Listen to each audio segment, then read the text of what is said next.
बच्चों, आज हम लोग लॉ ऑफ एक्सपोनेंट में कुछ बेसिक बातों को डिस्कस करेंगे। आप लोगों ने पढ़ा है कि यदि बेस सेम हो तो पावर भी क्या होते हैं, इक्वल होते हैं। ऐसा हम लोगों ने बेसिक क्लासों में पढ़ा है। लेकिन बेस वन हो तो इस केस में ये ऑलवेज ट्रू नहीं होते हैं। तो ऐसा क्यों होता है, ध्यान से आप लोग देखिए। जैसे 1 के पावर 0 है, क्लियर है भाई, और यहां पर मैंने लिख दिया 1 के पावर 5। ध्यान से आप लोग देखते होंगे तो यहां पर बेस इक्वल है।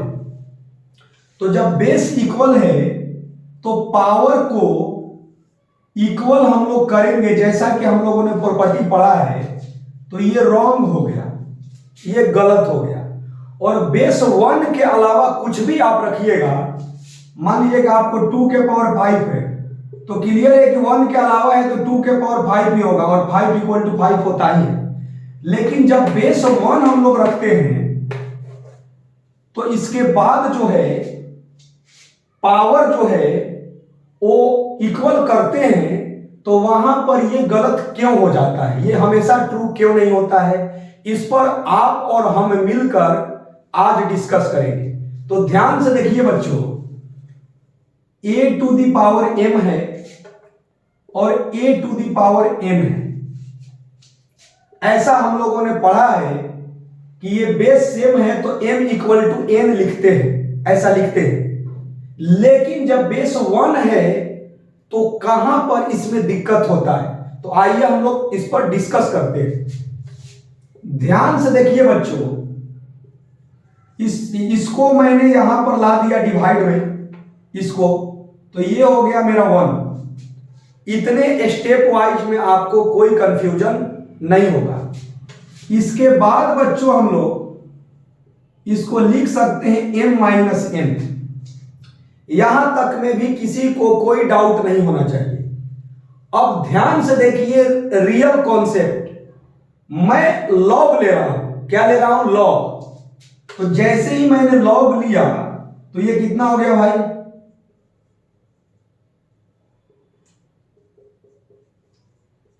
और हम लोगों को मालूम है कि log 1 क्या होता है? 0 होता है।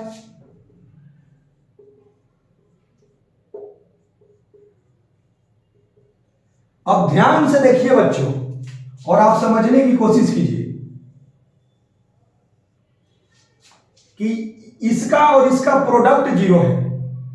तो इसका प्रोडक्ट 0 होने के लिए या तो ये 0 हो जाए तो इसका इक्वेशन को सेटिस्फाई कर देगा, या ये भी 0 हो सकता है। ये भी 0 हो गया तो क्लियर है कि ये 0 हो जाएगा। तो ध्यान से समझने की कोशिश कीजिए। यदि m माइनस n को मैंने 0 किया तो ये m इक्वल टू n हो गया। क्लियर है भाई? तो m इक्वल टू n हुआ तो ये 0 आ गया। या ये भी बोल सकते हैं कि ये भी 0 यदि हो जाएगा तो मेरा ये रिजल्ट 0 आ सकता है। तो यदि log a 0 हुआ, log a 0 हुआ तो a का वैल्यू कितना होगा भाई? 1। तो ध्यान से देखिए, जब a का वैल्यू, जब ये 0 हुआ तो इसका मतलब है कि ये 0 हुआ, log a 0 हुआ और ये 0 नहीं भी हुआ, मतलब m n के इक्वल नहीं भी हुआ, फिर भी इसका रिजल्ट 0 हो गया।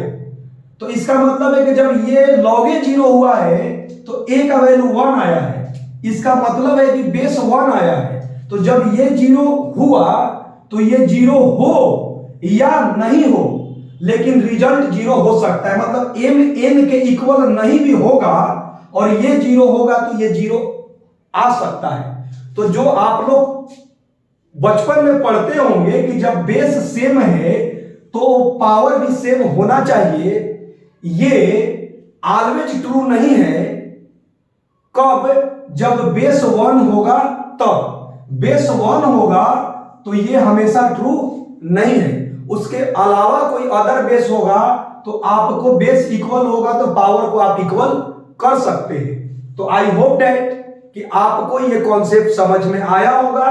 यदि नहीं समझ में आया तो एक बार और मैं डिस्कस करने की कोशिश कर रहा हूं यही मेन पॉइंट पर बच्चों कि m minus n into log A zero है। क्लियर है?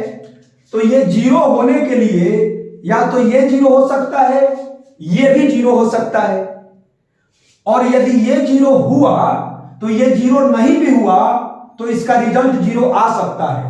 तो जब log a जीरो हुआ तो इसका मतलब है कि a का वैल्यू 1 हुआ। तो जब बेस 1 हुआ मतलब ये जीरो हुआ तो ये जीरो नहीं भी हुआ तो कोई दिक्कत नहीं है। इसका मतलब है कि m n के इक्वल नहीं भी हुआ, m not equal to m मतलब m n के इक्वल नहीं हुआ और ये जीरो हो गया तो रिजल्ट जीरो हो गया। तो a का वैल्यू कितना आया? 1 आया। इसका मतलब है कि बेस 1 के केसेज में गड़बड़ है।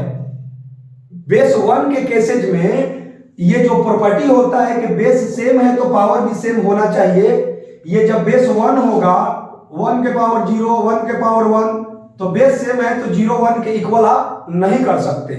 तो आई होप दैट कि आप और हम मिलकर इस पर जितना बेसिक संभव बहस हो सकता है हम लोगों ने किया और आपको कॉन्सेप्ट समझ में आया भी होगा। Okay, thank you.